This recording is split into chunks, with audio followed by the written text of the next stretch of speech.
राधे राधे, नमस्कार। तो कैसे हैं आप सब। अचीवर्स एकेडमी में आपका स्वागत है। और पॉलिटी पार्ट 1 मैंने अपलोड कर दिया है और आपने देख लिया होगा, ऐसी मैं उम्मीद कर रही हूँ। और पीवाईक्यू देखने के बाद में आपको ये समझ में आ गया होगा कि किस टॉपिक की कितनी प्रायोरिटी है। अब आप देख रहे होंगे कि हमने पिछले पार्ट में मंत्री परिषद, प्रधानमंत्री और ईसीआई किया, इलेक्शन कमीशन ऑफ इंडिया। वो इतनी इंपॉर्टेंस रखता है। जब हम पीवाईक्यू देखते हैं तो हमें ये समझ में आता है कि उसकी प्राथमिकता कितनी है। और अब हम बात कर रहे हैं आज उच्चतम न्यायालय की। और उच्चतम न्यायालय जो है वो मैंने जब पीवाईक्यू देखे तो मैंने देखा कि हर साल कम से कम एक क्वेश्चन जरूर आता है और हम इसको बहुत अच्छे से पढ़ेंगे। सबसे पहले आप एक चीज ध्यान रखेंगे, आजकल ये जो बड़ा ट्रेंड चल रहा है कि किसी भी बड़े संस्थान का, जैसे वायु सेना है, भारतीय सेना है, सबका कुछ ना कुछ एक स्लोगन जरूर पूछ लेते हैं कि उसका क्या नारा है या क्या स्लोगन है। तो ये जरूर पूछ लेते हैं। अगर उच्चतम न्यायालय के लिए आप बोलेंगे तो उसकी वेबसाइट पे नीचे ही लिखा हुआ है उच्चतम न्यायालय, सुप्रीम कोर्ट, और उसके नीचे लिखा हुआ है यतो धर्म ततो जय। जहां पे कर्तव्य होता है वहां विजय अवश्य होती है। कर्तव्य धर्म का आशय यहाँ पे कर्तव्य से है। तो जहां पे धर्म होता है, जहां आप अपना काम, अपना कर्म जो करते हो, अपना कर्तव्य जो निभाते हो, उससे विजय होती है। इसका अर्थ ये होता है। तो अब हम बात कर रहे हैं नेक्स्ट की। अगर बाय द वे ये आ जाता है तो आपको इससे थोड़ी हेल्प मिल जाएगी। सबसे पहले सुप्रीम कोर्ट का आप बोलेंगे अस्तित्व कभी कब नजर आता है। देखो, 1773 में रेगुलेटिंग एक्ट जब आता है तो उसमें आपको एक पॉइंट ये भी मिलता है कि कलकत्ता में सुप्रीम कोर्ट का गठन किया जाएगा और उसमें एक मुख्य न्यायाधीश और तीन अन्य न्यायाधीश होंगे। तो आपने ये चीज वहीं पे रेगुलेटिंग एक्ट में ये देख ली होगी। आप देख पा रहे हैं 1773 में ही ये चीज शुरू हो गई थी। उसके बाद में प्रीवी काउंसिल के रूप में ये जाना जाता था। और ये 1935 के जो एक एक्ट आया था उसमें संघीय न्यायालय के रूप में फिर से इसकी स्थापना हुई थी, फिर से इसका को पुनर्गठन किया गया था। और उसमें एक पॉइंट ये आता है कि संघीय न्यायालयों की स्थापना की जाएगी। अब नेक्स्ट आते हैं, वेबसाइट पे 28 जनवरी 1950 इसके स्थापना दिवस दिखाता है, 28 जनवरी 1950। तो फिर हमने 26 जनवरी को क्या पढ़ा, हमने 26 जनवरी को पढ़ा कि 26 जनवरी को हमारा संविधान लागू होता है। तो फिर हमने 25 जनवरी को क्या पढ़ा, 25 जनवरी को हमने पढ़ा ईसीआई। ईसीआई का गठन जो होता है, इलेक्शन कमीशन ऑफ इंडिया का गठन होता है, वो 25 जनवरी को होता है। अब आ रहा है कि ये संविधान में हमें ये संवैधानिक है, आपको पता है उच्चतम न्यायालय, बल्कि संविधान को अच्छे से व्याख्या अगर कोई कर सकता है तो वो है न्यायालय। और हम ये देखेंगे कि संविधान के भाग 5 में, 5 को आप कैसे याद रख सकते हो। देखो, हमारे गांव में हम पुरानी व्यवस्थाएं जब देखते हैं, और आज भी कई गांवों में मौजूद है, जब हम देखते हैं तो 5 पंच जो होते थे वो न्याय करते थे, 5 पंच न्याय करते थे। तो उससे आप इसको रिलेट करके याद कर सकते हो भाग 5 में। और 124 से 147 तक, 124 इतना इंपॉर्टेंट है कि इसमें 1 2 3 4 5 6 और इस टाइप से ऐसे पार्ट दिए हुए हैं। और उसी में बहुत सारी चीजें आ जाती है कि संख्या कितनी होनी चाहिए, कि योग्यता कितनी होनी चाहिए, सब चीजें आ जाती है। आप अपन नेक्स्ट स्लाइड में उसको पढ़ेंगे। तो ये संविधान के भाग 5 में है, 124 नंबर अनुच्छेद से लेके 147 तक ये अंकित है। अब विशेषताएं क्या है, विशेषताएं जो है हम कंपैरिजन करते हुए पढ़ेंगे अमेरिका के न्यायालय से। अमेरिका के न्यायालय से क्यों, क्योंकि हमने बहुत सारी चीजें अमेरिका की सिमिलैरिटी में रखी है।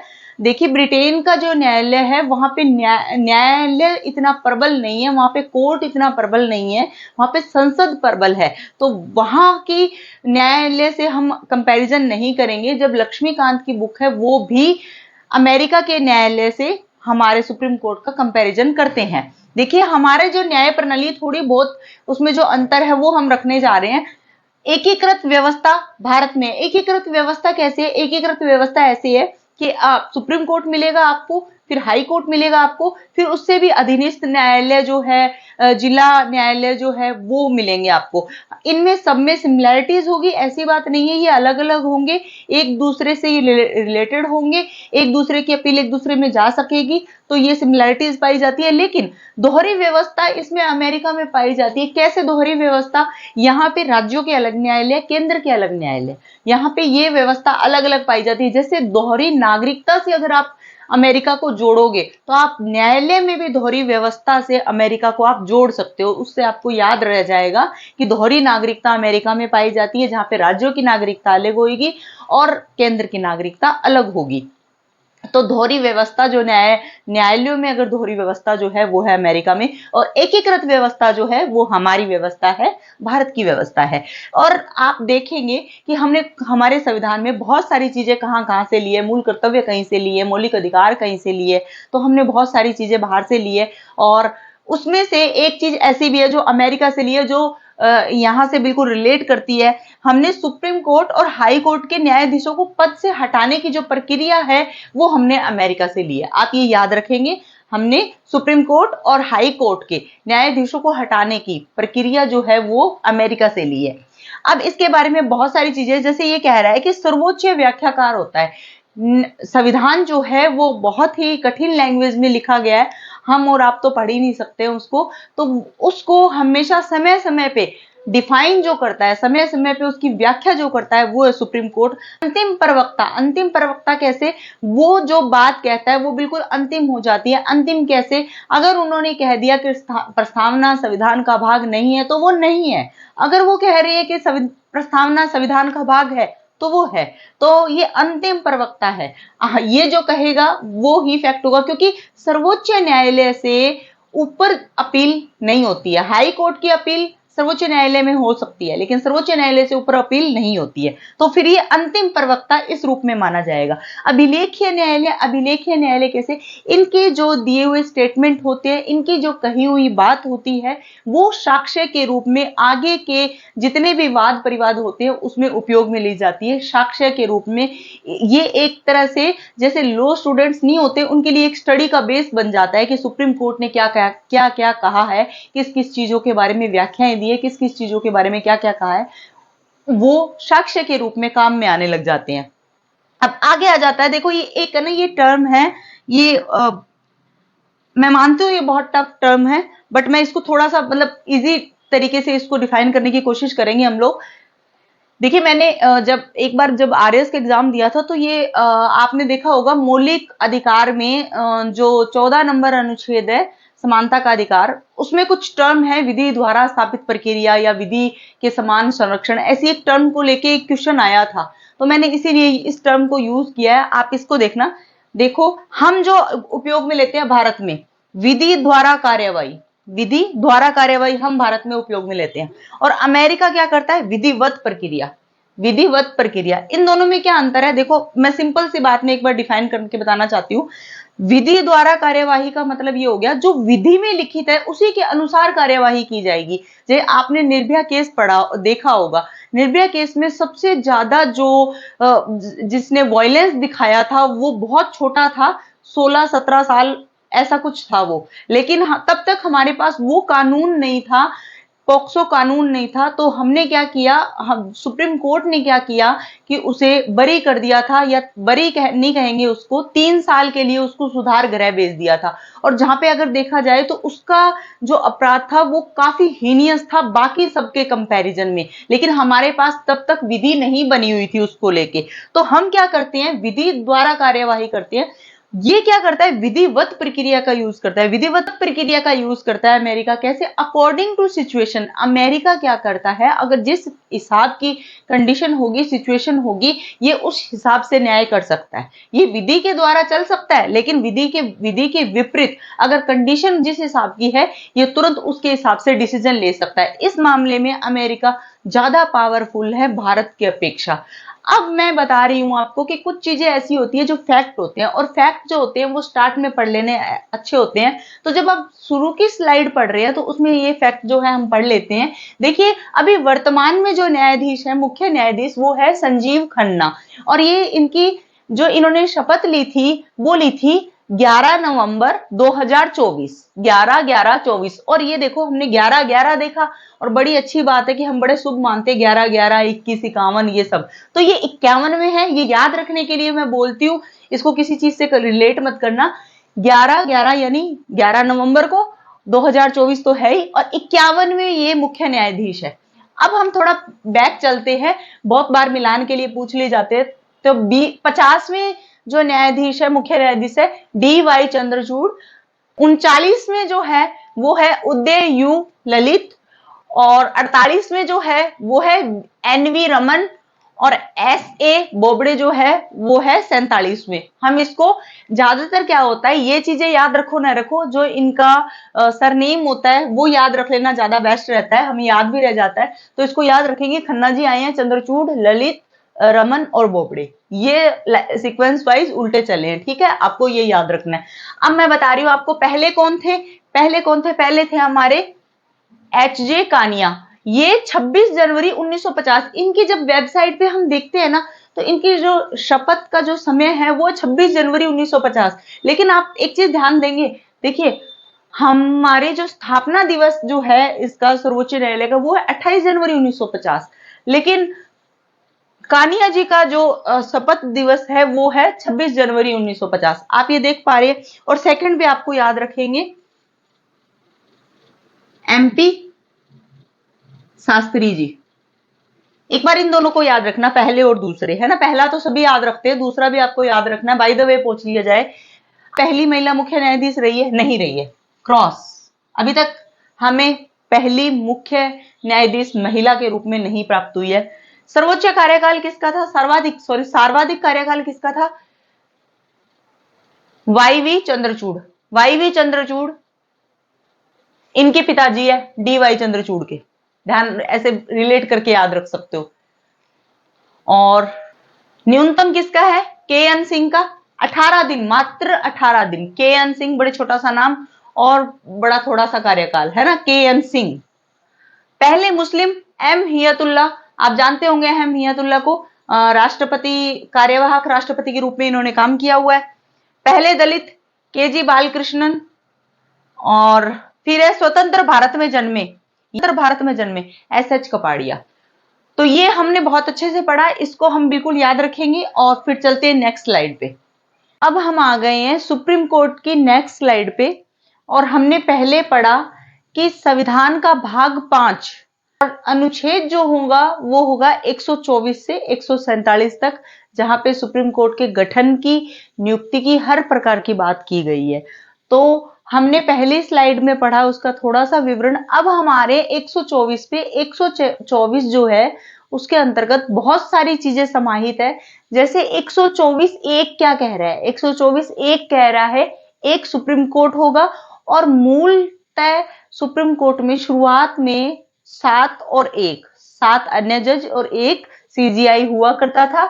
संसद में इसका परिवर्तन हो सकता है, कैसे, संख्या में परिवर्तन अगर कोई कर सकता है तो वो कर सकता है संसद, और समय समय पे इसने परिवर्तन किया। और वर्तमान में 1 CGI है और 33 अन्य जज है, 33 अन्य जज है। अब बात कर रहे हैं सेकंड नंबर नियुक्ति की।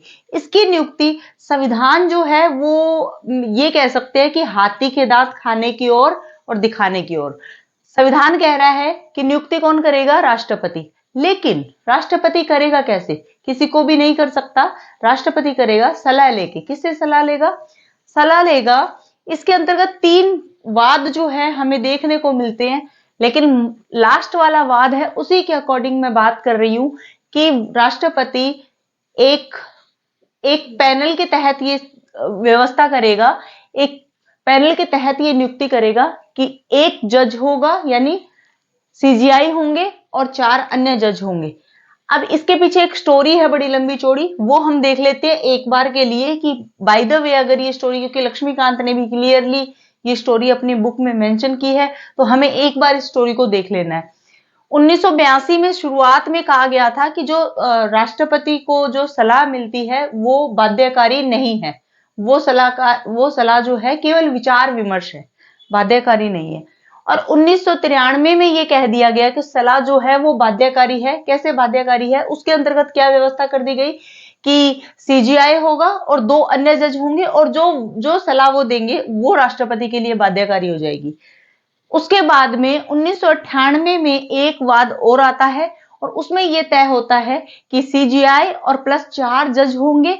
और इसमें इतना टफ बना दिया गया था इसको कि 2 सीजीआई, अगर 2 अन्य जज भी इसके लिए मना कर दे कि इस फला फला व्यक्ति को नहीं बनाया जाएगा सीजीआई, तो वो नहीं बनता है। 2 अन्य, लक्ष्मीकांत की बुक में क्लियरली ये मेंशन है कि 2 अन्य जज भी मना कर दे या नकार दे तो वो कार्य नहीं हो पाएगा। और कॉलेजियम शब्द का इस्तेमाल सबसे पहले इसी व्यवस्था के दौरान किया गया था।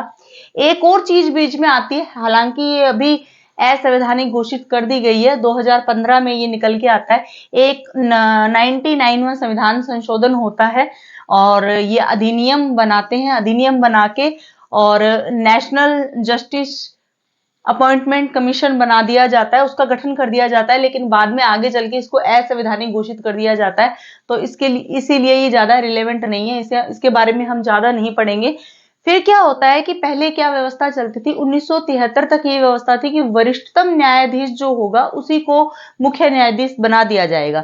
लेकिन 1973 के बाद में इस व्यवस्था का हनन हुआ। और ये याद रखना है, अगर मान लीजिए इस टाइप का एक क्वेश्चन आ जाता है कि ऐसा एक जज, 4 ऑप्शन आपको दे दिए, ऐसे एक सीजीआई जिनको वरिष्ठतम न्यायालय के तौर पे चुनने वाली प्रणाली को नकारते हुए जज बनाया गया था या मुख्य जज बनाया गया था, अगर ये क्वेश्चन आता है तो ये इसमें आंसर सही होगा ए एन राय। इसमें क्या होता, 1973 में 3 वरिष्ठ जज थे, उनको नकार के और इनको जज बनाया गया था। तो ये क्लियरली मेंशन है, तो हमने इसको देखा है। बाय द वे ये क्वेश्चन आ जाता है। फिर आ जाता है कि अगर जज की आयु जो है वो तय कर दी गई थी, 15वां संविधान संशोधन करके जज की आयु तय कर दी गई 65 वर्ष। 65 वर्ष तक वो रिटायर हो जाते हैं। देखिए 124 एक जो है, फिर से देख लीजिए, 124 एक जो है वो सीधी सिंपल बात बोल रहा है कि एक सुप्रीम कोर्ट होगा, 7+1, इसमें एक मुख्य जज और अन्य जज होंगे और संख्या में परिवर्तन संसद करेगा और वर्तमान में 1+33 है। 2 नंबर बात कर रहा है, 124 2 कर रहा है नियुक्ति के लिए। नियुक्ति में आपने ये इतनी सारी बात पढ़ी है कि राष्ट्रपति जो है सलाह लेगा किससे, एक सीजीआई प्लस 4 अन्य जज। अगर 2 भी असहमत होते हैं तो वो सलाह नहीं मानी जाएगी। और स्टोरी इसके पीछे आपने देख ली है, एक 1982 का एक वाद, 1993 का एक वाद और 1998 का एक वाद, ये तीनों वाद देख लिए। 2 में आपको ये याद रखना है, शुरुआत में परामर्श जो है वो बाध्यकारी नहीं था। सेकंड वाद में परामर्श को बाध्यकारी कर दिया गया, प्लस सीजीआई और 2 जज मिलके इसके बारे में फैसला लेते हैं। और बाद में सीजीआई प्लस 4 जज कर दिए गए हैं। सेकंड में 2 जज किए हैं और थर्ड में 4 जज कर दिए हैं सीजीआई और 4 जज कर दिए गए हैं। 2 भी अगर नहीं मानते हैं तो फैसला स्वीकार नहीं होगा। कॉलेजियम शब्द का इस्तेमाल यहाँ पे कर लिया गया है। 99वां संशोधन समाप्त हो चुका है, आपको पता है अच्छे से। और वरिष्ठतम न्यायाधीश वाले में एक चीज याद रखेंगे, ए एन राय को 1973 में सीजीआई बना दिया गया था, वरिष्ठतम न्यायाधीश के रूल को ब्रेक करते हुए। अब बात कर रहे हैं हम योग्यता के लिए। योग्यता में आप एचसी लिखेंगे, एचसी लिखने के बाद में 5 और 10 लिख देंगे। 5 वर्ष अगर वो जज रहा हो हाई कोर्ट में, अगर कोई व्यक्ति 5 वर्ष के लिए जज रहा हो तो वो सुप्रीम कोर्ट में जज बन सकता है। 10 वर्ष के लिए अगर वो वकील रहा हो, या 10 वर्ष के लिए अगर वो वकील रहा हो तो भी वो सुप्रीम कोर्ट में जज बन सकता है। वह भारत का नागरिक होना चाहिए, ये तो हर किसी में ये लाइन है, वो तो हमें याद रखनी ही रखनी है। सेकंड नंबर पे अगर आप लाइन याद रखेंगे तो वो ये रखेंगे, हाई कोर्ट के अंतर्गत 5 वर्ष जज और या फिर 10 वर्ष वकील, या फिर राष्ट्रपति की नजर में, राष्ट्रपति की जो पार की नजर है उसमें वो प्रख्यात विधिवेता होना चाहिए। अब 124(3) पढ़ा हमने, अब 124(4) पढ़ेंगे, हटाना। हटाने के लिए एक ही लाइन यूज की गई है, सिद्ध कदाचार एवं अक्षमता, इसके तौर पे हटाया जाएगा। महाअभियोग जो है उसका इसमें विवरण नहीं मिलता है, वर्ड का यूज नहीं हो रहा है। महाअभियोग राष्ट्रपति के लिए यूज हो रहा है, उच्चतम न्यायालय के सीजीआई के लिए यूज नहीं हो रहा है। क्या है लिखा हुआ, क्या है, राष्ट्रपति के आदेश पे हटाया जाएगा। आदेश यहाँ पे भी वही हाथी के दांत है, आदेश वैसे ही नहीं आदेश मिल देंगे, ये आदेश देंगे संसद के द्वारा। कैसे? संसद की राय पे, संसद के विशेष बहुमत से किसी के प्रति सिद्ध कदाचार एवं अक्षमता जो है वो सिद्ध हो जाती है या प्रूफ्ड हो जाती है तो उन्हें हटाया जाएगा, लेकिन वो ऐसे नहीं हटेंगे। उसके लिए कुल सदस्यों का विशेष बहुमत होगा, मतलब कुल सदस्यों का विशेष बहुमत। कैसे? इसके अंतर्गत दो चीजें हैं, कुल सदस्यों का बहुमत प्लस उपस्थित एवं मतदान देने वाले सदस्यों का 2/3 बहुमत। इसी को बोलते हैं, इसी व्यवस्था को बोला जाता है विशेष बहुमत। अगर ये होता है तो ही सुप्रीम कोर्ट के जज को हटाया जाएगा। आप एक चीज ध्यान रखेंगे, ये तो है बिल्कुल सिमिलैरिटी रखते हैं, सुप्रीम कोर्ट का जज, हाई कोर्ट का जज, इलेक्शन कमीशन ऑफ इंडिया और केग, इन चारों के मुखिया को इसी प्रणाली से हटाया जाएगा। महाभियोग की बात नहीं की गई है, महाभियोग की बात की गई है ओनली राष्ट्रपति के लिए। इनके लिए यही कहा गया है कि संसद के द्वारा विशेष बहुमत से पास प्रस्ताव ही इनको हटा सकता है। तो हम बात कर रहे हैं अब नेक्स्ट स्लाइड की, चलते हैं नेक्स्ट। तो अब हम बात कर रहे हैं सुप्रीम कोर्ट की नेक्स्ट स्लाइड पे। हमने बात की थी कि राष्ट्रपति के लिए, राष्ट्रपति को हटाने के लिए महाभियोग शब्द का प्रयोग किया जाता है। ये वहीं पे एससी, एचसी यानी सुप्रीम कोर्ट, हाई कोर्ट, इनके न्यायाधीशों को हटाने के लिए महाभियोग शब्द का प्रयोग तो नहीं किया जाता, लेकिन एक प्रक्रिया है जिसका पालन किया जाता है। उसी तरीके से ईसीआई, कैग, उनके प्रमुख को हटाने के लिए भी उसी प्रक्रिया का पालन किया जाता है। उसके अंतर्गत क्या होता है कि 100 सदस्य लोकसभा के, 50 सदस्य राज्यसभा के मिलके एक प्रस्ताव लाते हैं और उस प्रस्ताव को अध्यक्ष या सभापति रिव्यू करते हैं और देख के, चेक करके बताते हैं कि इसे स्वीकार किया जाएगा या नहीं।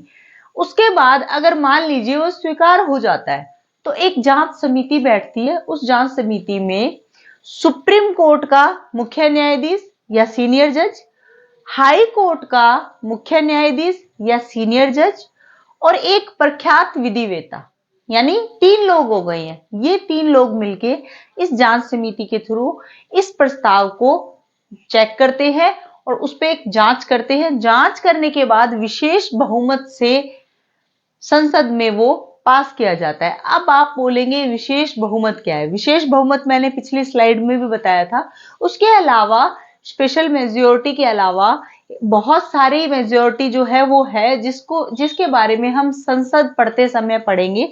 साधारण बहुमत भी जिसको बोलते हैं, प्रभावी बहुमत भी एक दूसरा बहुमत होता है, उस पर हम बात करेंगे, लेकिन संसद पढ़ते समय करेंगे। अब हम सिर्फ विशेष बहुमत की बात कर रहे हैं, तो कुल सदस्यों का बहुमत तथा उपस्थित सदस्यों का 2/3 बहुमत चाहिए। अगर अब हम बात कर रहे हैं क्या ये प्रस्ताव कभी लाया गया है? हाँ, ये प्रस्ताव लाया गया है और वी रामास्वामी जो है उनके लिए ये प्रस्ताव लाया गया था पहली बार 1993 में, और इन्होंने इस्तीफा दे दिया था पहले ही, पास होने से पहले ये। और उसके बाद में बहुत सारे हैं, सौमित्र सेन भी है 2011 में, कलकत्ता हाई कोर्ट के ये जज थे। और ये अभी रिसेंटली जो है ना वो याद रखिए, इसके बीच में भी बहुत सारे थे बट इतने सारे याद हो नहीं पाएंगे, तो मैं आपको बात करूंगी जो रिसेंटली है। जैसे 2017 का है, वो है सीवी नागार्जुन पे ये लाया गया था। और दीपक मिश्रा, याद होगा काफी चर्चा में रहा था ये दीपक मिश्रा वाला, 2018 में ये भी लाया गया था। और ये अभी रिसेंटली है, ये दिसंबर में लाया गया था, प्यारे शेखर कुमार यादव, इन पे अभी दिसंबर में लाया गया था, 2024 दिसंबर में। और ये भी काफी चर्चा में रहा था। और अभी आप अखबारों की सुर्खियों में बना हुआ है, यशवंत वर्मा पे लाया गया है, दिल्ली हाई कोर्ट के ये जज हैं और काफी इनके बारे में विवाद अभी अभी चला है बहुत सारा। कि अब मैं बात कर रही हूँ कुछ अनुच्छेद की जिसके बारे में हमें याद करना है।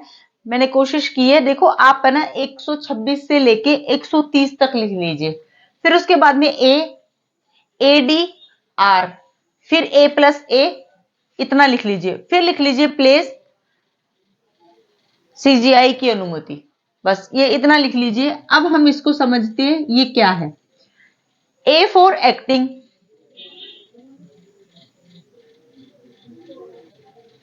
ठीक है।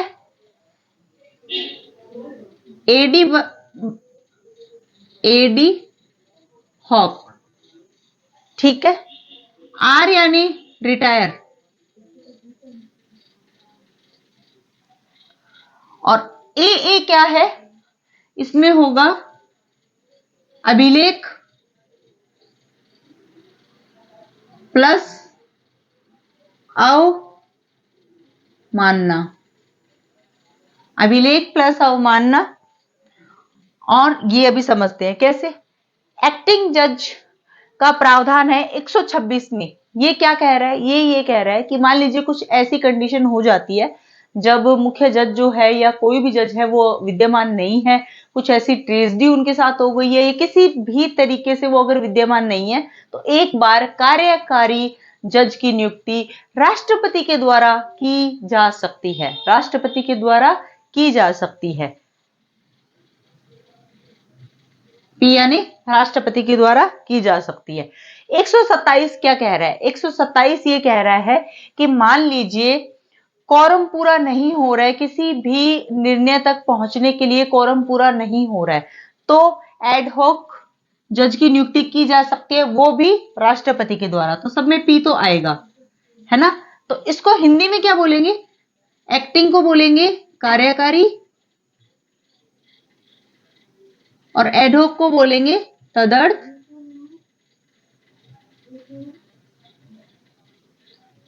न्यायाधीश, और रिटायर्ड को बोलेंगे,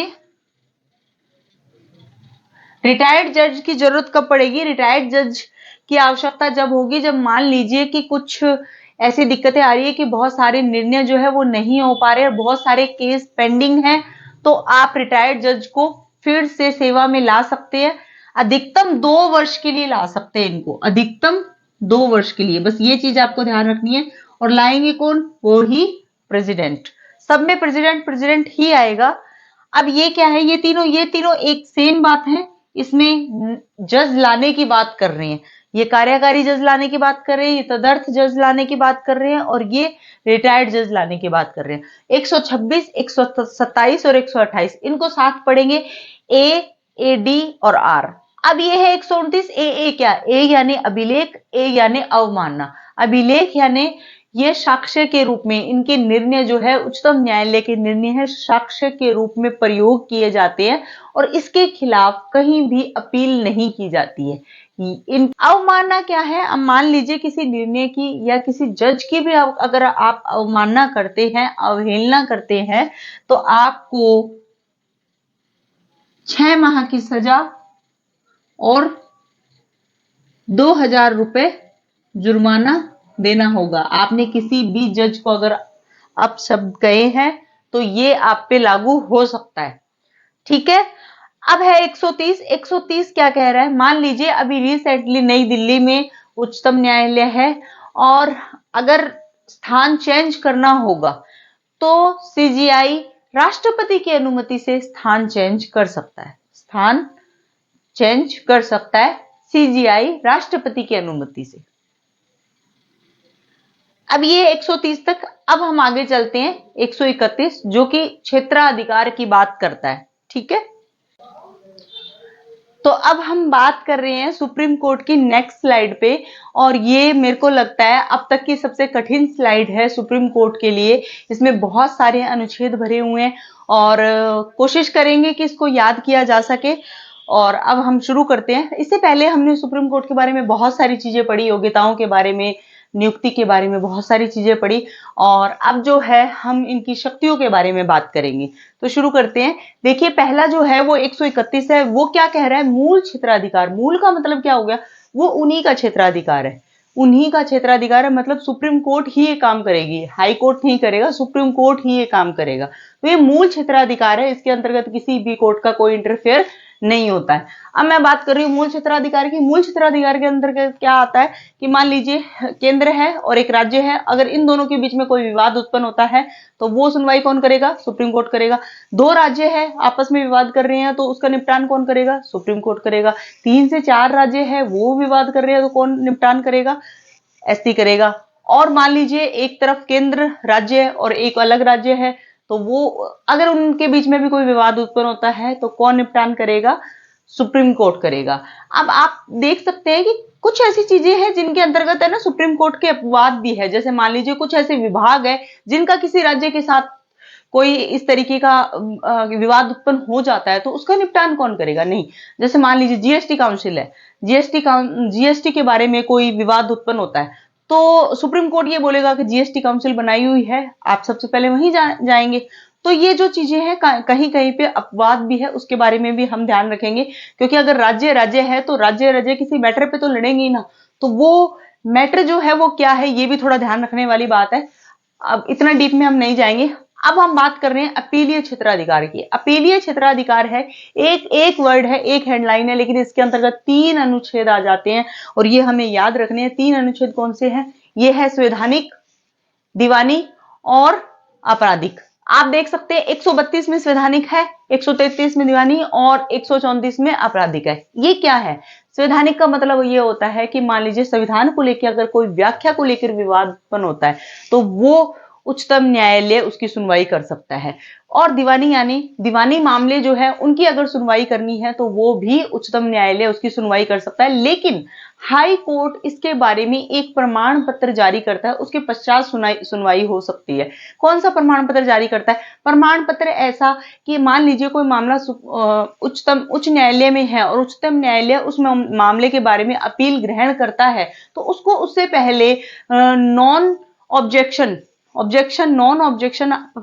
पत्र जो है वो प्राप्त होना चाहिए। वो वाला प्रमाण पत्र अगर सुप्रीम कोर्ट को प्राप्त होता है देन ये कार्य उच्चतम न्यायालय कर सकता है। अब ये आपराधिक के लिए एक चीज आप ध्यान रख लीजिए, प्रमाण पत्र चाहिए 2 मामलों के लिए। किसके लिए? संवैधानिक यानी 132, दीवानी यानी 133, इनके लिए प्रमाण पत्र की आवश्यकता होगी। लेकिन अगर आपराधिक के लिए बात करें तो प्रमाण पत्र की आवश्यकता नहीं होगी। मान लीजिए उच्च न्यायालय ने किसी व्यक्ति को सजाए मौत दी है या अधीनस्थ न्यायालय ने किसी व्यक्ति को सजाए मौत दी है तो उसके लिए प्रमाण पत्र की आवश्यकता नहीं होगी। सजाए मौत, आप अगर सजाए मौत पाया हुआ व्यक्ति अपील करेगा तो उसके लिए प्रमाण पत्र की आवश्यकता नहीं होगी, उसके लिए आपके सीधे ही अपील की जा सकती है उच्चतम न्यायालय में।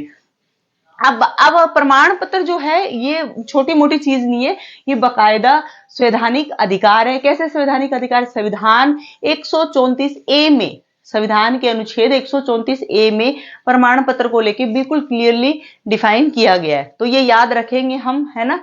और अब हम आते हैं 135 क्या कह रहा है? संघीय न्यायालय की बात कर रहा है। संघीय न्यायालय की शक्तियां सुप्रीम कोर्ट ग्रहण कर सकता है। 135 को हम याद कैसे रख सकते हैं? मैंने ऐसे रिलेट करके याद किया कि 1935 में संघीय न्यायालय का प्रावधान स्टार्ट किया गया था, शुरू किया गया था। संघीय न्यायालय की व्यवस्था की गई थी 1935 का अधिनियम, आपने पढ़ा होगा अच्छे से, जब ब्रिटिश शासन के समय का ये अधिनियम है और वो संघीय न्यायालय की बात करता है। तो आप अब इसी से हम रिलेट कर सकते हैं कि संविधान का अनुच्छेद 135 भी संघीय न्यायालय की शक्तियां सुप्रीम कोर्ट को प्रदान करने की बात करता है। ठीक है, अब आ रहे हैं हम 136 पे। 136 क्या कह रहा है? मान लीजिए ऐसा कोई विवाद है कि मैं चाहती हूं, ऐसा विवाद है कोई कि मैं ये चाहती हूं कि इसकी सुनवाई केवल सुप्रीम कोर्ट करे। तो अगर मान लीजिए कुछ विशेषता सुप्रीम कोर्ट को दिखाई देती है कि नहीं वाकई में ये जो याचिका है ये विशेष याचिका है और इसकी सुनवाई मुझे करनी चाहिए, तो वो अनुमति दी जा सकती है। लेकिन वो दी किसके तहत जाएगी? 136 के तहत। अब हम बात कर रहे हैं 137 की। 137, 138 और 139 ए, 139 ए, इसको हम साथ साथ पढ़ेंगे। 137 क्या कह रहा है? 137 कह रहा है रिव्यू कर सकता है अपने ही फैसलों की रिव्यू कर सकता है कौन? Supreme court. अगर मान लीजिए कोई निर्णय या आदेश ऐसा दिया है, जैसे प्रस्तावना को लेके आपने अच्छे से पढ़ लिया होगा कि प्रस्तावना कभी भाग है कभी नहीं है, कभी है कभी नहीं है, अगर वो उन चीजों का रिव्यू कर रही है सुप्रीम कोर्ट तो वो किसके तहत कर रही है? 137 के तहत। अब बात कर रही है 138। 138 क्या कह रहा है? क्षेत्राधिकार को विस्तारित किया जा सकता है। क्षेत्राधिकार को विस्तारित करने का कार्य करेगा कौन? संसद करेगा। संसद कैसे करेगी? संसद ऐसे करेगी, आप खुद देख लीजिए। संसद संविधान के अंतर्गत बदलाव कर सकती है, संसद जो है संविधान के अंतर्गत संशोधन कर सकती है। तो वो संशोधन करेगी संसद, तो ऑब्वियसली क्षेत्राधिकार को विस्तारित कर सकती है। वो कौन करेगा? संसद करेगा। अब 139 क्या कह रहा है? रिट जारी करने की शक्तियां जो सुप्रीम कोर्ट को प्राप्त हुई है वो 139 के तहत हो रही है। 139 क्या कह रहा है? रिट जारी करने की शक्तियां जो है सुप्रीम कोर्ट को प्राप्त है वो किसके तहत है? 139 के तहत।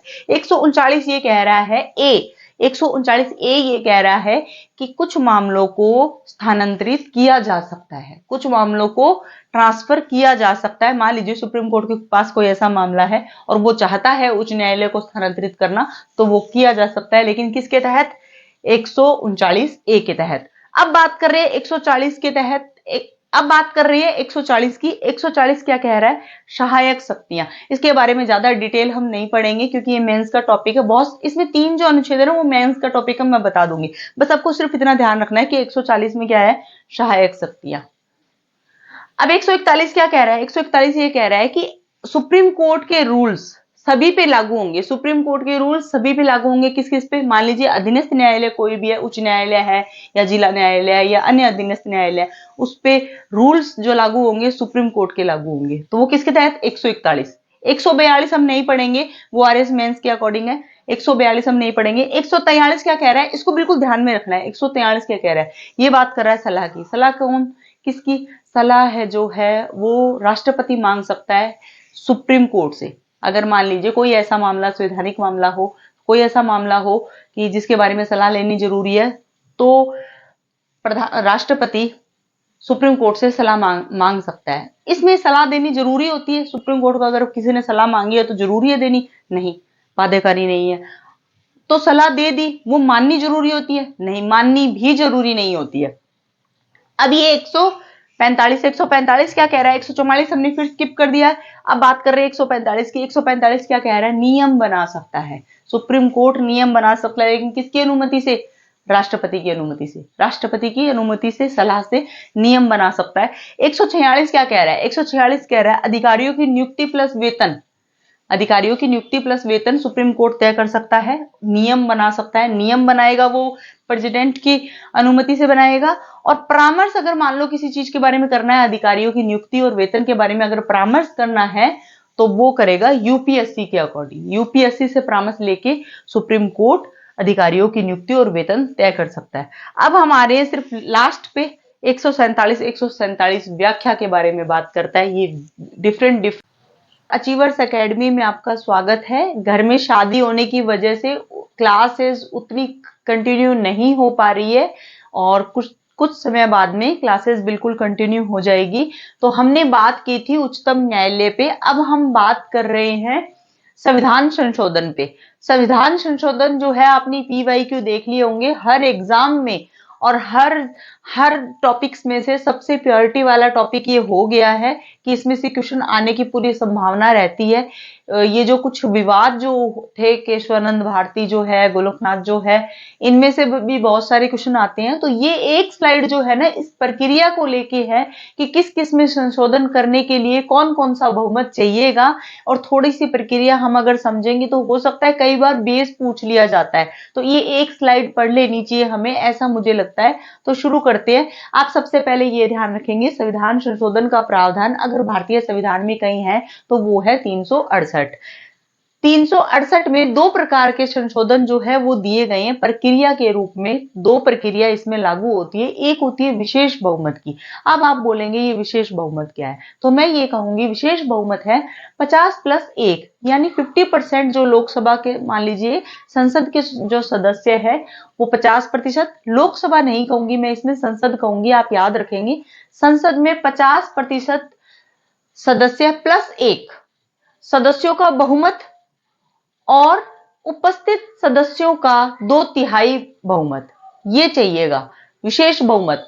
अगर आप बात करेंगे कि कुछ ऐसे संशोधन है जिसके अंतर्गत हमें कुछ में अगर संशोधन करना है तो उसके लिए हमें विशेष बहुमत के साथ साथ आधे से अधिक राज्यों की अनुमति भी आवश्यक होगी। तो वो क्या क्या है वो हम सबसे पहले देखेंगे। बजाय इसके मैंने देखा कि राष्ट्रपति का निर्वाचन और शक्तियों में अगर कोई संशोधन करना है तो उसमें विशेष बहुमत और आधे से अधिक राज्यों की अनुमति भी आवश्यक होगी।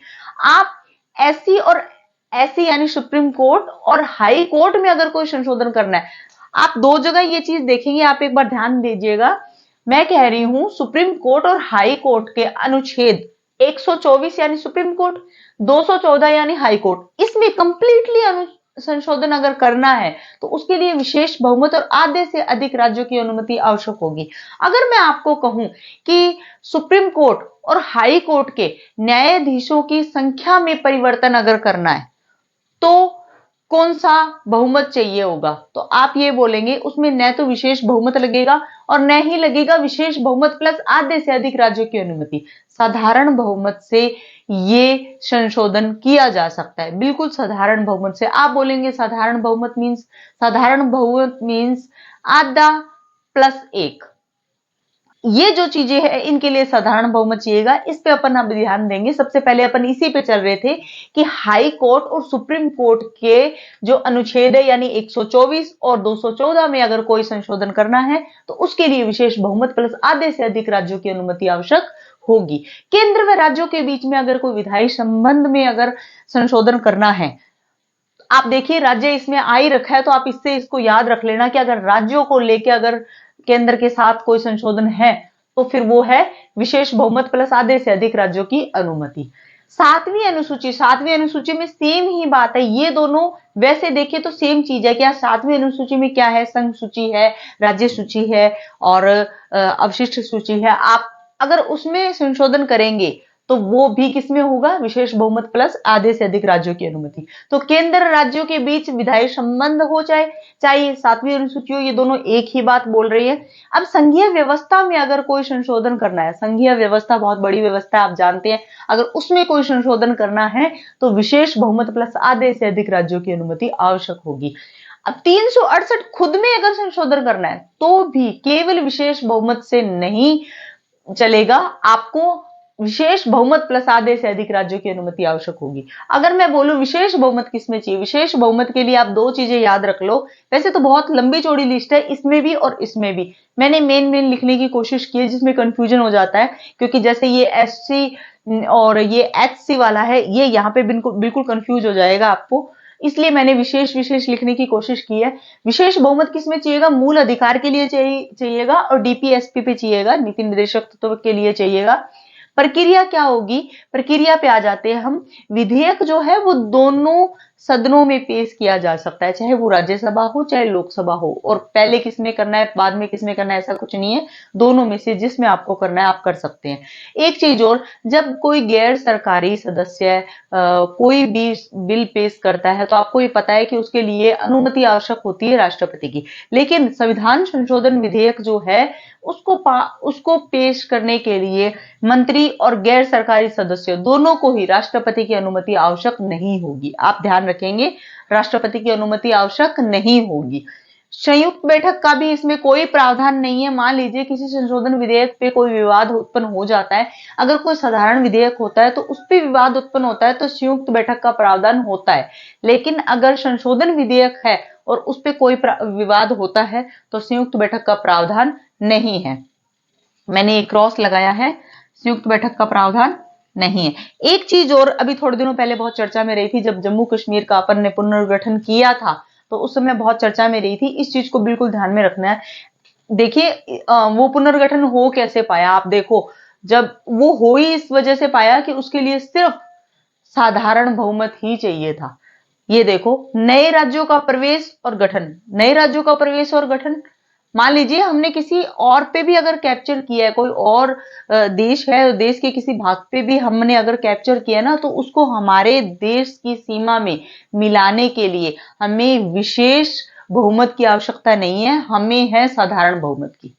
अगर मान लीजिए किसी राज्य का पुनर्गठन करना हो या सीमा को लेकर परिवर्तन करना हो तो भी हमें विशेष बहुमत की या फिर विशेष बहुमत प्लस आधे से अधिक राज्यों की अनुमति आवश्यक नहीं है, केवल साधारण बहुमत से ये कार्य किया जा सकता है।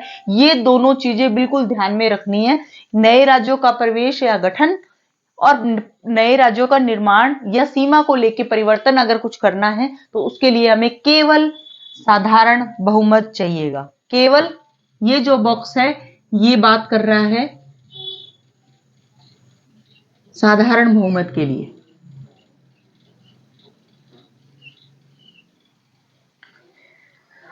अगर किसी राज्य में विधान परिषद का निर्माण करना है तो उसके लिए भी केवल क्या चाहिएगा? साधारण बहुमत।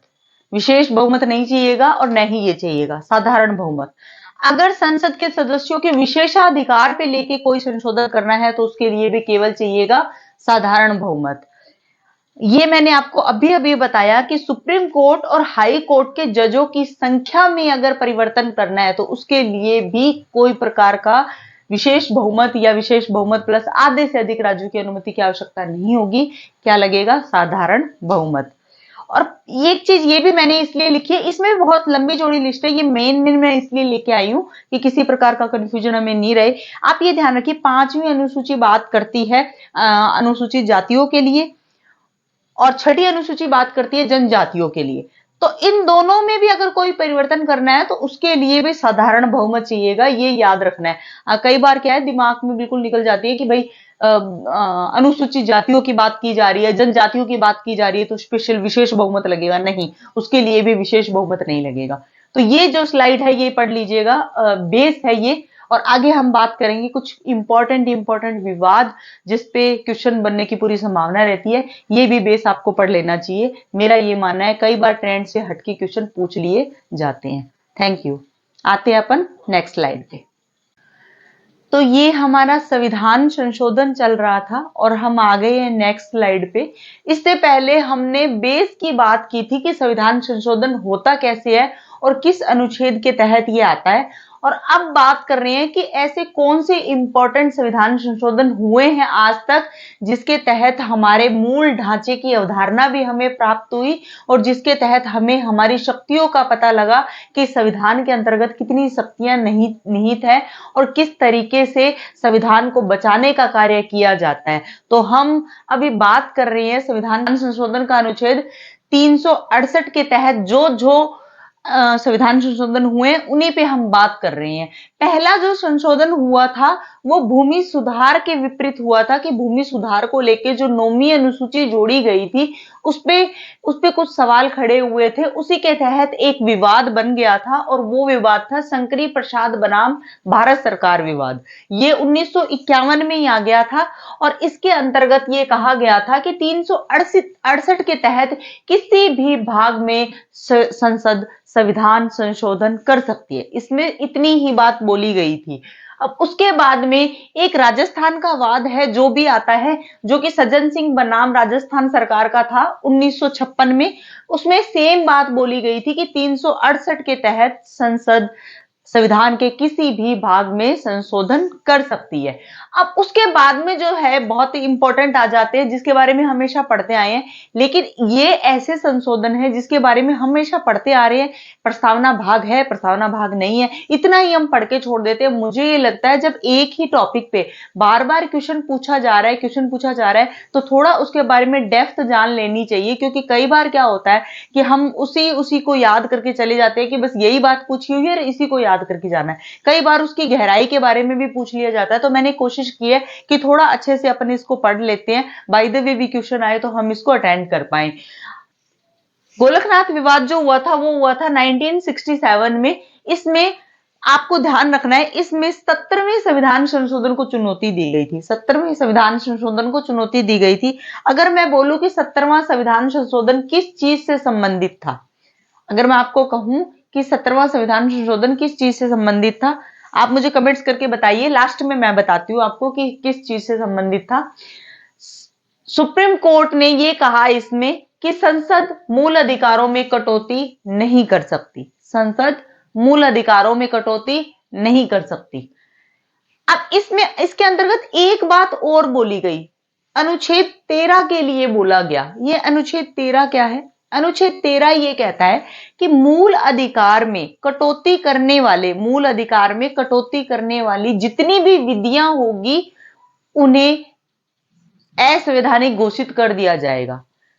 13 ये बात कह रहा है मूल अधिकार में अल्पीकरण करने वाली विधियां शून्य होगी। ये लाइन तो लक्ष्मीकांत में यूं के यूं लिखी हुई है, लेकिन इसका मतलब जो है वो यही है कि मूल अधिकार में कटौती करने वाली कोई भी विधि बनती है तो उसको शून्य घोषित किया जाएगा या फिर उसे असंवैधानिक घोषित किया जाएगा, उसे नहीं माना जाएगा। तो 13 के अंतर्गत क्या है, विधियां कौन सी है उसको डिफाइन किया गया है। तो अगर ये क्वेश्चन आ ही जाता है कि विधियों को कहां डिफाइन किया गया है, विधियों को डिफाइन किया गया है 13 में, और 13 के लिए ही गोलकनाथ विवाद में ये बोला गया है 13 के लिए कि 13 के अंतर्गत जो भी संविधान संशोधन आते हैं या 13 के अंतर्गत जो विधियां आती है जो कि मूल अधिकार को अल्पीकरण करता है या मूल अधिकार को असंगत घोषित करता है, उसके तहत मूल अधिकारों में कटौती नहीं की जा सकती। क्या बोल रहा है ये, किसमें बोल रहा है ये, गोलकनाथ विवाद में ये बोल रहा है कि मूल अधिकारों में कटौती करने वाली विधियां नहीं मानी जाएगी। 13 के अंतर्गत हम इसे नहीं मानेंगे, क्योंकि जब सुप्रीम कोर्ट अगर किसी कथन को कह रहा है और किसी बात को कह रहा है तो वो भी संविधान का हवाला देके ही ये बात कहेगा। तो गोलकनाथ विवाद में संविधान के अनुसार ही सुप्रीम कोर्ट ने ये बात कह दी कि 13 ये बोल रहा है कि मूल अधिकार में कटौती करने वाला कोई भी विधि असंगत या कोई भी विधि शून्य घोषित की जा सकती है। ये बात सुप्रीम कोर्ट ने 13 के अनुसार कही। अब ये बात आती है कि विधियां क्या चीज है। विधियां जो है वो 4 प्रकार की दी हुई है। स्थायी विधियां वो होती है जो संसद और विधानमंडल जो कानून बनाते हैं वो स्थायी हो जाते हैं, तो वो क्या हो गया, स्थायी विधियां। अस्थायी विधियां कैसे, अध्यादेश। मान लीजिए कि राज्यपाल और राष्ट्रपति अगर कोई अध्यादेश निकालते हैं तो वो हो गए अस्थायी विधियां। प्रत्यायोजित विधियां का मतलब ये हो गया कोई नियम है, उपनियम है, कोई ऐसा कोई भी अध्यादेश है जो कि बहुत जरूरी था, तो वो आपका प्रत्यायोजित विधियों के अंतर्गत आएगा। गैर विधायी स्रोत क्या होता है, गैर विधायी स्रोत ये होता है कि ऐसी विधियां जो कि किसी प्रबल विधि के बराबर या किसी प्रबल कानून के बराबर बल रखती हो, तो वो गैर विधायी स्रोत होंगे। जैसे मान लीजिए कि संसद में संसदीय व्यवस्था के कुछ नियम बनाए गए हैं, विशेषाधिकार भी उसी के तहत प्राप्त है, तो आप ये सोचिए कि वो जो चीज है वो नियम है केवल, लेकिन वो विधि के बराबर बल रख रहे हैं, तो वो ये सभी विधियां शून्य हो जाएगी अगर मान लीजिए कि मूल अधिकारों में अल्पीकरण हो रहा हो। ये सारी विधियां शून्य हो जाएगी अगर मान लीजिए मूल अधिकारों में अल्पीकरण हो रहा हो। मान लीजिए स्थायी विधि के तहत संसद या विधानमंडल ने कोई ऐसा कानून बनाया है तो वो जो मूल अधिकारों को अल्प कर रहा है, मूल अधिकारों को असंगत कर रहा है, वो खत्म हो जाएगा। मान लीजिए ऐसा कोई अध्यादेश जारी होता है जो मूल अधिकारों को अल्प कर रहा है, वो भी खत्म हो जाएगा। तो गोलकनाथ विवाद में अगर क्वेश्चन ये आता है, यहां पे क्वेश्चन कैसा बन सकता है कि अनुच्छेद 13 का उल्लेख कौन से विवाद में किया गया है, तो गोलकनाथ विवाद में किया गया है। गोलकनाथ अनुच्छेद 13 के तहत अगर ऐसी कोई विधियां आती है जो मूल अधिकारों को अल्पीकरण करता है तो सुप्रीम कोर्ट ने कहा कि हम उसे असंवैधानिक घोषित कर सकते हैं। अब आ जाइए आगे जो है, ये जब गोलकनाथ विवाद में संसद की शक्तियों को सुप्रीम कोर्ट ने थोड़ा सा चैलेंज किया, थोड़ा सा उन्हें चुनौती देने की कोशिश की, तो संसद उस समय आप जानते हैं केंद्र में कौन था, तो उस समय संसद ने 2 संविधान संशोधन पास किए। क्या था उसमें, पहला जो 24वां और 25वां एक साथ ही होते हैं ये। 24वां क्या कहता है, 24वां ये बोलता है 13 में, अनुच्छेद 13 में 4 जोड़ दिया और 368 में 1 जोड़ दिया। ये याद रखना है, कई बार फैक्चुअल पूछा जाता है क्वेश्चन। 13 में 4 जोड़ दिया और 368 में 1 जोड़ दिया और एक छोटी सी बात बोल दी कि संसद किसी भी भाग में संशोधन कर सकती है। अब अगर मान लीजिए संसद ये बात बोलेगी तो सुप्रीम कोर्ट की बात को चैलेंज के रूप में लेते हुए ही बोलेगी। तो ये दो दो जो अनुच्छेद है वो संसद अपने पक्ष में लेते हुए, ये संविधान संशोधन है, संसद अपने पक्ष में लेते हुए इस संशोधन को करती है। 24वां सीधी और सिंपल बात बोलता है कि संसद किसी भी भाग में, संविधान के किसी भी भाग में संशोधन कर सकती है। 13, 4 और 368 एक जोड़ते हुए ये बात वो बोलती है। अब 25वां संशोधन एक और कर देती है, क्या? वो भी इकेतर है, दोनों एक साथ होते हैं, मैंने बताया ये आपको। ये बोल रहा है कि 31C जोड़ा जाता है, 31C जोड़ा जाता है और कहा जाता है कि मान लीजिए हमें 39B और 39C को लागू करना है, तो कोई भी विधि बनाई जा सकती है, चाहे वो अनुच्छेद 14, चाहे वो अनुच्छेद 19 और चाहे वो अनुच्छेद 31 का उल्लंघन हो। अनुच्छेद 14 जो समानता का अधिकार देता है, अनुच्छेद 19 जो स्वतंत्रता का अधिकार देता है, और अनुच्छेद 31 जो है वो संपत्ति का अधिकार था, जो कि मूल अधिकार नहीं रहा लेकिन विधि अधिकार है अभी तक भी, संवैधानिक अधिकार अभी तक भी है, मूल अधिकार वो नहीं रहा है। तो ये कह रहा है, इसीलिए कहा जाता है कि जब 31C आता है, जब 31C आता है तो 14, 19 और 31 भाग जाते हैं। 31C आता है तो 14, 19 और 31 भाग जाते हैं, उल्लंघन नहीं माना जाता है। अब आप ये बोलेंगे कि ऐसा क्या है इन दो अनुच्छेद में कि इनको लागू करने के लिए, हमें 31C जोड़ना पड़ा और कहना पड़ा कि इनमें उल्लंघन हो तो कोई दिक्कत नहीं है, हो सकता है। ऐसा क्या है? ये बात करता है सामाजिक कल्याण की, ये बात करता है राज्य के कल्याण की। क्या है इसमें? ये नीति निर्देशक तत्व जो है उनके अंतर्गत आता है। ये 39B कह रहा है भौतिक संसाधनों का समवितरण, समान रूप से सबको वितरण होना चाहिए। पानी अगर एक को मिल रहा है सबको मिलेगा, ऐसा नहीं है कि किसी एक को टाल दिया जाएगा। भौतिक संसाधनों का समवितरण, सभी को समान रूप से संसाधन जो है वो उपयोग में लेने का अधिकार होगा।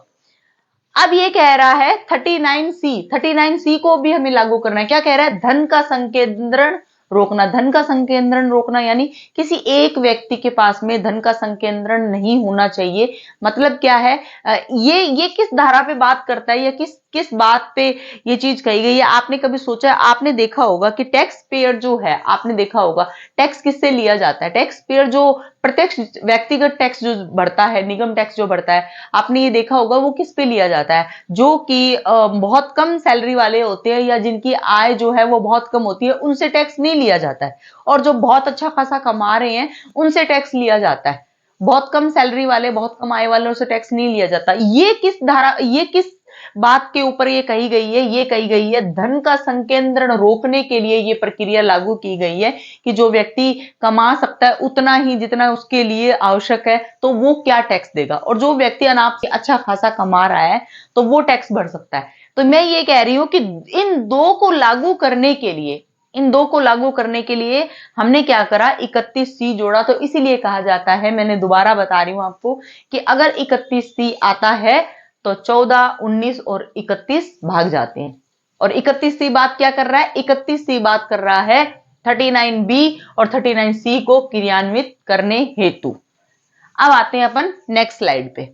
हम बात कर रहे थे संविधान संशोधन के लिए, और मैंने आपसे पूछा था कि 17वां संविधान संशोधन किससे संबंधित है। आप याद रखिएगा, शुरुआत के जो संशोधन थे ना वो ज्यादातर भूमि सुधार पे थे, क्योंकि 9वीं अनुसूची जोड़ी गई थी और भूमि सुधार को लेके बड़ा अच्छा कार्य किया जा रहा था। और उसी के अनुसार जब किसी की भूमि छीनी जा रही थी या किसी को दी जा रही थी, बहुत सारे विवाद उत्पन्न हो रहे थे, तो फिर उसके अंतर्गत बहुत सारे विवादों में ही भूमि सुधार को लेके बहुत सारे संशोधन किए गए थे। तो शुरुआत में अगर मान लीजिए कोई संशोधन शुरुआत का अगर आपके सामने आता है और उस भूमि सुधार अगर ऑप्शन में होता है, तो कोशिश यही कीजिएगा कि वो आप पूरा आइडिया ये लगा लीजिएगा कि मान लीजिए आपको नो आइडिया है कि इसमें से चारों का हमें कोई पता नहीं है, तो तुक्का लगाने के लिए बेस्ट रहेगा कि आप भूमि सुधार लिख सकते हैं या भूमि सुधार आप टिक कर सकते हैं। अब बात कर रहे थे बड़े ही प्रसिद्ध केशवानंद भारती पे। केशवानंद भारती जो है केरल के थे, और आपको अच्छे से पता है ये विवाद जो था वो इसी संपत्ति को लेके था। और आप ये देखेंगे कि 17 जजेस की पैनल उस समय तैयार होती है, और ये सबसे बड़ी पैनल थी। और ये 24 अप्रैल 1973 को यह फैसला आता है और इसमें बुनियादी ढांचे के बारे में बात की जाती है, न्यायिक पुनरावलोकन के बारे में बात की जाती है और बुनियादी ढांचे के बारे में बात की जाती है। संसद ये पूछती है कि बताइए सही बुनियादी ढांचा होता क्या है। तो सुप्रीम कोर्ट ने ये कहा कि हम समय समय पे बताते जाएंगे कि बुनियादी ढांचा होता क्या है, और वही कार्य आज तक चल रहा है। जब जब कोई इस तरीके का वाद उत्पन्न होता है, बात कर रहे हैं, जब बुनियादी ढांचे की बात केशवानंद भारती में आ गई थी 1973 में, तो एक संशोधन जो है वो किया जाता है, 42वां संविधान संशोधन 1976। ये बोलता है कि सभी डीपीएसपी को लागू करने हेतु 14, 19 और 31 में उल्लंघन किया जा सकता है।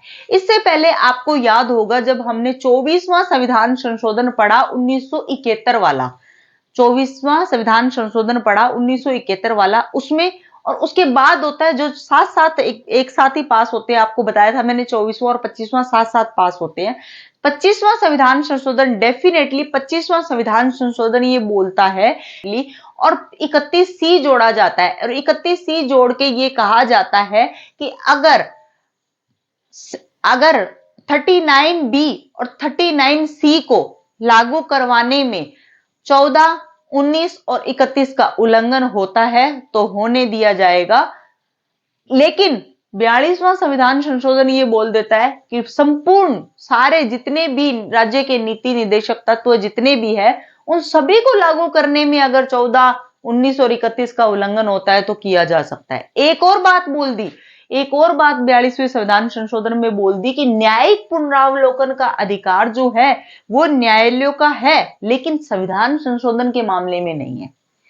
तो फिर न्यायालय क्या करता है, मिनर्वा मिल्स विवाद में सबसे पहले तो इसी बात के लिए बोलता है कि न्यायिक पुनरावलोकन हमारा मूल ढांचा है, इसमें बदलाव नहीं किया जा सकता। सबसे पहली बात यही बोलता है।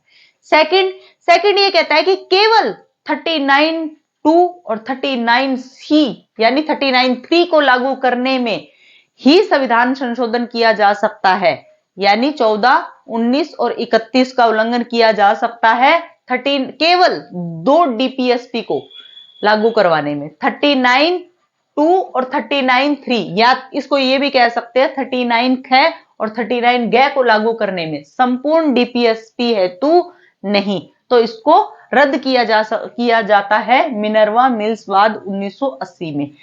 उसी में फिर से 81 में बामन राव मामले में ही ये कह दिया जाता है, मूल ढांचे को फिर से दोहराया जाता है, मूल ढांचे की बात न्यायालय फिर से दोहराता है। इंदिरा साहनी वाद में जब आरक्षण को लेके एक समस्या उत्पन्न होती है, आरक्षण को लेके एक विवाद उत्पन्न होता है, तब भी मूल ढांचे की बात को फिर से दोहराया जाता है। और ओंगला टेलिस बनाम मुंबई में आजीविका के अधिकार को मूल अधिकार घोषित किया जाता है। जितने भी बहुत सारे मूल अधिकार है, अनुच्छेद 21 में आपको जब हम कभी भी मूल अधिकार पढ़ेंगे तब हम बात करेंगे। अनुच्छेद 21 में बहुत सारे मूल अधिकार दिए गए हैं, आप उसको पढ़िएगा तो बहुत सारी लिस्ट, और वो लिस्ट खत्म नहीं होने वाली है, वो बढ़ती ही जाएगी। तो आजीविका के अधिकार को अगर आप बोले तो किसमें आया है, ओंगला टेलिस बनाम मुंबई। और अगर आप निद्रा के अधिकार को बोले तो रामदेव बाबा विवाद जो था उसमें निद्रा का अधिकार दिया गया था। ठीक है। एसआर बम्बई जो है वो विवाद ये कहता है कि अनुच्छेद 356 के तहत आपातकाल का जो प्रावधान है वो भी न्यायिक समीक्षा योग्य है, न्यायिक समीक्षा की जा सकती है कि अनुच्छेद 356 के तहत जो आपातकाल लगाया गया है वो संवैधानिक है या असंवैधानिक माना जा सकता है। न्यायिक समीक्षा किस किस में न्यायिक समीक्षा को डिफाइन किया गया है कि न्यायिक समीक्षा मूल ढांचा है, मूल अधिकार है। तो ये 4-5 विवाद जो है उसमें न्यायिक समीक्षा के बारे में बात की गई है कि इंदिरा नेहरू मामला जो है जो चुनावी विवाद से संबंधित था, मिनर्वा मिल्स विवाद जो है उसमें भी न्यायिक समीक्षा को लेकर डिफाइन किया गया है। पी संभा मूर्ति मामला जो है उसमें भी न्यायिक समीक्षा को मूल ढांचा बताया गया है। और एसआर मुंबई जो है उसको भी न्यायिक समीक्षा को मूल अधिकार बताया गया है। और आईआर कोहलोवाद जो है उसमें भी न्यायिक समीक्षा को मूल अधिकार बताया गया है। ये मैंने एक साथ इसलिए लिख दिए गए हैं, मान लीजिए ऐसा क्वेश्चन आ जाता है कि इसमें से न्यायिक समीक्षा को मूल ढांचा नहीं बताया गया है, 4-5 इसमें एक 3 इसमें से दे दे और एक कहीं और से, तो इस टाइप का क्वेश्चन आ सकता है। तो न्यायिक समीक्षा को मूल ढांचा घोषित किया गया है इन पांचों में, मोस्टली इन पांचों में, और भी 2-4 और भी है, लेकिन ये जो फेमस जो है वो यही है। तो ये हमारा संविधान संशोधन समाप्त होता है और इन बात कर रहे हैं नेक्स्ट टॉपिक की, और ये है सैलिएंट फीचर ऑफ कॉन्स्टिट्यूशंस। आप ध्यान रखिएगा, ये साइलेंट फीचर्स नहीं है, ये सैलिएंट फीचर है, इसको सैलिएंट बोला जाता है। सैलिएंट फीचर ऑफ कॉन्स्टिट्यूशंस, संविधान की प्रमुख विशेषता। देखिए संविधान की विशेषताएं बहुत सारी है, खुद लक्ष्मीकांत ने 17 विशेषताएं दी हुई है, इसमें अपनी बुक में 17 से 18 विशेषताएं दी हुई है, हमें सारी नहीं पढ़नी है, और कुछ विशेषताएं ऐसी है जो सीधे सीधे हमारे सिलेबस में नहीं दी गई है, जैसे मौलिक अधिकार जो है वो विशेषता है लेकिन हमारे सिलेबस में नहीं दी गई है, हमें पढ़नी नहीं है, लेकिन हमें ये ध्यान में रखना है कि मौलिक अधिकार, डीपीएसपी और मूल कर्तव्य संविधान की क्या है, विशेषता है। एकल नागरिकता संविधान की विशेषता है, क्योंकि अमेरिका जो है दोहरी नागरिकता पे बात करता है, दोहरी नागरिकता को फॉलो करता है, लेकिन एकल नागरिकता को हम फॉलो करते हैं। और सबसे लंबा लिखित संविधान जो है वो हमारा है, सबसे लंबा भी है और सबसे और लिखित भी है। सबसे लंबा अगर भारत का है तो छोटा सबसे किसका है, अमेरिका का। लिखित अगर हमारा है तो अलिखित किसका है, ब्रिटेन का। ठीक है, अब नेक्स्ट है विभिन्न स्रोतों से विहित। हमने बहुत सारे देशों के संविधान को देखा परखा और वहां से हमने बहुत सारी चीजें उठाई है, जैसे मूल अधिकार जो है, मौलिक अधिकार जो है, हमने अमेरिका से उठाया है। नीति निर्देशक तत्व जो है हमने आयरलैंड से लिया है, और मूल कर्तव्य जो है हमने रूस से लिया है, और 1935 के अधिनियम से भी हमने बहुत सारी चीजें उठाई है। और ये हमारे सीधे सीधे सिलेबस में नहीं है कि हमने कौन सी चीज कहां से ली है, लेकिन फिर भी ये एक विशेषता है संविधान की और ये हमें पढ़नी होगी। एकात्मकता की ओर झुकाव के साथ संघीय व्यवस्था, ये एक बहुत ही इंपॉर्टेंट विशेषता है जिसको हमको बिल्कुल याद करना है, कंठस्थ करना है, क्योंकि इसके अंतर्गत क्वेश्चन बनने की संभावना बहुत ज्यादा हो जाती है। क्योंकि एकात्मकता और संघीय व्यवस्था दो अलग अलग व्यवस्था है। एकात्मकता की अपनी कुछ विशेषताएं हैं और संघीय व्यवस्था की अपनी कुछ विशेषताएं, उसे हमको समझते हुए बिल्कुल याद करना है।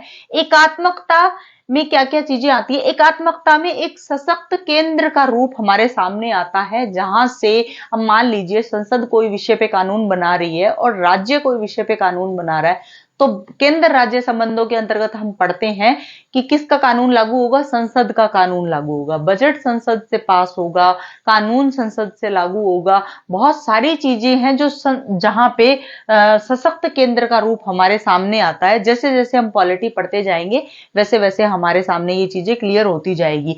एक संविधान, यानी पूरे भारत पे एक संविधान का राज है। जम्मू कश्मीर पे पहले अलग अलग संविधान हुआ करता था, पहले ये लिखा हुआ आया करता था जम्मू कश्मीर को छोड़ के। अब ये बहुत अच्छी बात हो गई है कि सब जगह संविधान जो है वो एक ही है।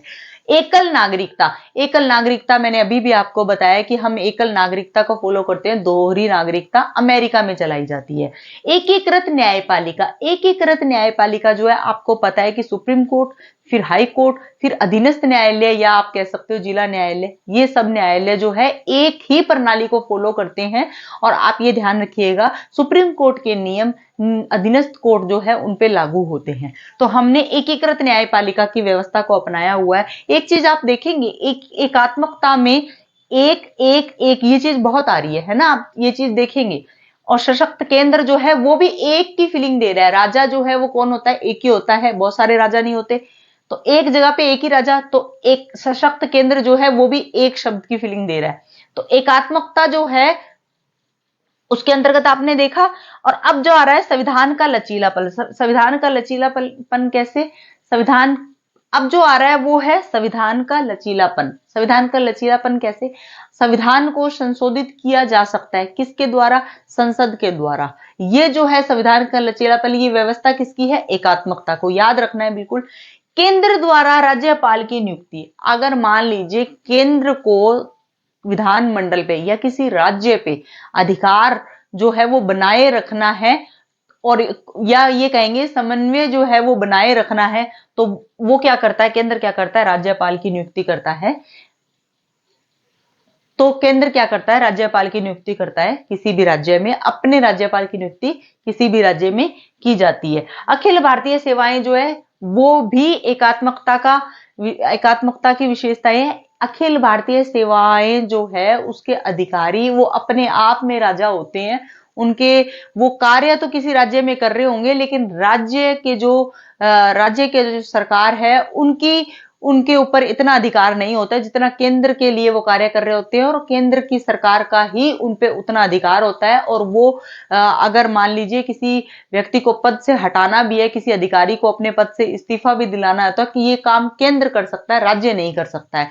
तो ये अधीनस्थ भारतीय सेवाएं जो है वो भी एकात्मकता के अंतर्गत आती है। आपातकालीन आपातकालीन व्यवस्थाएं जो है ना वो भी एकात्मकता की तरफ झुकाव करती है। जैसे मान लीजिए कि जब आपातकाल लगता है तो आपको पता है कि कौन ज्यादा सशक्त हो जाता है, कौन ज्यादा मजबूत हो जाता है, केंद्र मजबूत हो जाता है। तो ये हमें याद रखना है। अब संघीय व्यवस्था क्या कह रहा है, संघीय व्यवस्था ये कह रहा है कि भाई सबको हमारे इक्वलिटी का अधिकार दिया जाता है। ऐसा होता नहीं है, क्योंकि ये पहली बात ये कह रहा है कि एकात्मकता की ओर झुकाव के साथ संघीय व्यवस्था, झुकाव किसकी तरफ है, एकात्मकता की ओर है। फिर भी हम पढ़ते हैं कि संघीय व्यवस्था क्या है, संघीय व्यवस्था है दो सरकार यानी केंद्र में भी सरकार है और राज्य में भी सरकार है, दो सरकार, तो यानी संघीय व्यवस्था मिलजुल के जो कार्य कर रहे हैं वो संघीय व्यवस्था का रूप है। ठीक है। शक्तियों का विभाजन यानी कि आपको कानून बनाने के लिए भी बहुत सारी सूचियां जो है विभाजित कर दी गई है। राज्य सूची अलग है, संघ सूची अलग है, अवशिष्ट सूची अलग है। शक्तियों का विभाजन, उसके अंतर्गत लिखित संविधान जो है राज्य अपनी मनमानी नहीं कर सकता, केंद्र अपनी मनमानी नहीं कर सकता, क्योंकि संविधान जो है वो लिखित है। संविधान की सर्वोच्चता, संविधान ही सर्वोच्च है। कोई भी कानून अगर बनता है और वो मान लीजिए कोई भी अधिनियम अगर बनता है और वो संविधान से परे है या संविधान की सर्वोच्चता को डिफाइन नहीं कर रहा है, परिभाषित नहीं कर रहा है, तो उसको असंवैधानिक भी घोषित किया जाता है। तो संविधान की सर्वोच्चता अधिक है। सारे कानून, सारे अधिनियम जो बनते हैं वो संविधान के अनुसार ही बनते हैं। और कठोरता किस तरीके से है कि ऐसा नहीं है कि कभी भी उठ के किसी भी तरीके से आपने संशोधन कर दिया। संशोधन करने के लिए एक प्रक्रिया का पालन किया जाता है। इसमें बहुत सारे विशेष बहुमत का पालन किया जाता है, विशेष बहुमत प्लस आधे से अधिक राज्यों की अनुमति का भी पालन किया जाता है। तो ये कठोरता जो है वो भी संघीय व्यवस्था की बात करता है। स्वतंत्र न्यायपालिका जो है वो स्वतंत्र है। संसद का न्यायपालिका में कोई हस्तक्षेप नहीं होता है, और न्यायपालिका जो है स्वतंत्र रूप से कार्य करती है। संसद अगर कोई ऐसा अधिनियम बनाती है, ऐसा कोई कानून बनाती है जो संविधान को परिभाषित नहीं करता है, तो स्वतंत्र न्यायपालिका उसे असंवैधानिक भी घोषित कर सकती है। तो ये हम बात कर चुके हैं संविधान की प्रमुख विशेषता पे, और ये पार्ट 2 है, और बात करते हैं आगे फिर से। और धन्यवाद। मैं ऐसा मान के चल रही हूँ कि आपको ये पसंद आई होगी class. Thank you so much.